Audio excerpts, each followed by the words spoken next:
Hey guys, welcome to another Plant of the Day episode. So for today's video guys, we'll be featuring our Philodendron Brown Beauty. Si Brown Beauty yung isa sa mga unang lumabas na 3 crosses ng mga Philodendron. But technically speaking guys, hindi tatlong plants yung pinag-cross for this Philodendron. Kasi yung Brown Beauty natin, yung kanyang mga parent plants ay ang Florida Beauty at ang ating Black Bilite. So also for the information of our viewers, Black Bilite is a product of a cross between Bilite and the Atabapuense. So kaya parang naging three-way cross siya because of the 3 different philodendrons na sort of components ng ating Brown Beauty. But again, technically speaking, it's a cross between the Florida Beauty and the Black Bilite. So yung ating Brown Beauty guys, I'm not quite yet sure pa if it's already the official name, but I don't think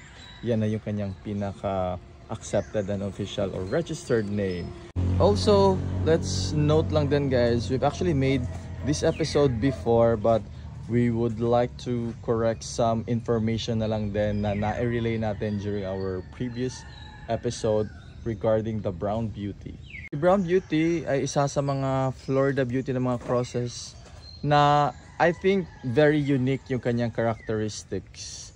Nang papa-unique sa kanya guys ay yung pagkakaroon ng mga golden yellow na mga variegations, and sometimes nagko-color pink pa yan, or yung medyo striking talaga yung kanyang type of variegations. Hindi siya yung usual lang natin na nakikita na mga Aurea variegations for the FB na mga hybrids or yung ating mga crosses. Considering na isa sa kanya mga parent plants ay ang ating Black Bilite, ergo meron din siyang parent plant na Atabapuense, makakakita tayo guys ng characteristics na nakikita din natin sa mga Black Bilite at yung ating mga Atabapuense. Yan, very striking na mga underleaf.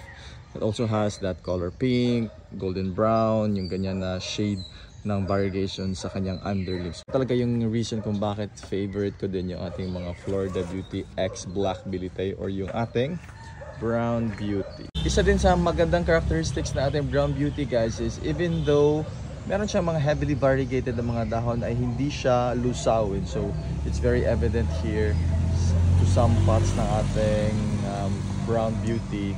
Meron siyang mga heavily variegated na mga portions, but then for these pots na andito yung available sa atin guys, very promising siya kasi we are seeing yung mga marble type of variegations, which is a balanced type na variegation, and we can expect na magtatagal yung ganitong type na mga variegations. And from these pots guys, we actually have for release naman ng mga Brown Beauty yung ating top cap.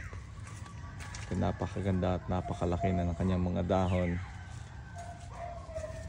and ito ang ating mga kasama din yung ating propagation ng mga pang budget meal.